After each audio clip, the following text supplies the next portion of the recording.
The MacLaren asked us about whether we'd be interested in doing a design for a permanent sculpture that took up the space of the atrium, sort of into the second floor. There was a number of things to consider. The mandate for the piece was that it couldn't block the light. It had to be present yet not overwhelming in the space or overpowering in the space. So I was trying to find some sort of happy medium there that would allow for the piece to be very strong within the space, but also not take over the space. Yeah, not be a too heavy presence, but also be something that you could see from the upper window. It would also be seen from the second floor as well as the first floor. So you had to consider all those viewpoints. I guess after we eliminated all those different things, then we started thinking, well, maybe a line.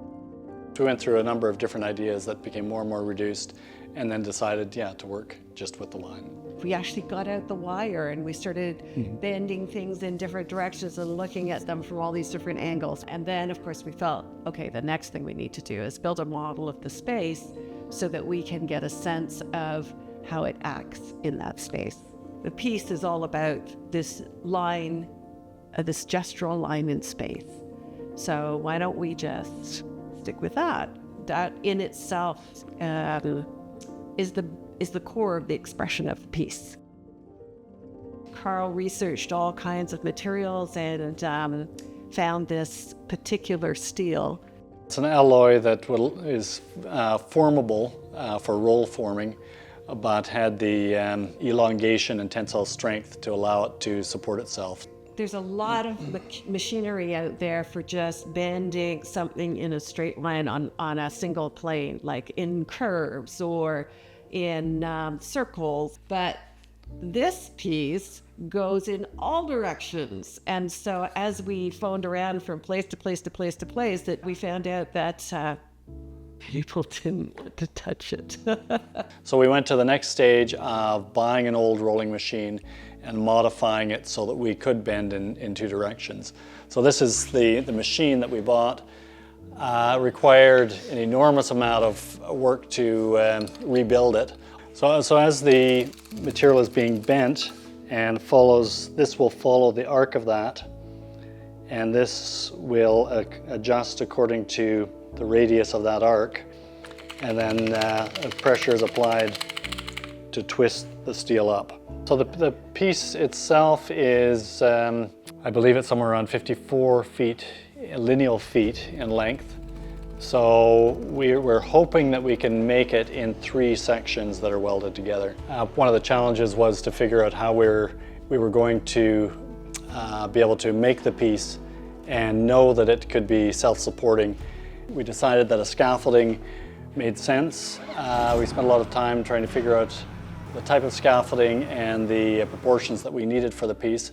And ultimately what's critical beyond just the form of the piece is the 2 points where it's attached to the building in the MacLaren. So we have to replicate what those positions are in terms of where it would meet the beam at the top of the MacLaren and where it enters the wall. So we'll have those points determined on the scaffolding, and that'll allow us to know that we're on track and that's actually going to fit. Because of the scaffold being set up here and the delicacy of the piece, we didn't want to have to deal with transporting it, resetting it up, having it welded. So it was welded on site on the scaffold, and once the welding was complete, we had to quickly get the piece braced up to give it enough support to be able to crane it out of the scaffold. So we put it on carts, we were able to wheel it in, and then set it up in here to be on stands that are bolted to the floor. Once we got that all in place, we had to build the spray booth around the piece. The process of finishing it is the piece gets sanded, machine sanded, and then hand sanded, and then it's spraying primer, and then a single stage urethane paint. And then it will be braced once again and put it on the trailer to take it to the gallery for install. Going in, rotating, going directly around the corner, rotating more, and then as we get partway through, rotating back, and then sliding it through. And there are inches to spare. That part of one, getting it into the gallery, and then literally hoisting it up, and then bolting it into place. We're looking forward to that moment of completion. My name's Lynn Carter. And I'm Carl Taçon, and we're both the artists who designed and fabricated Grace Note.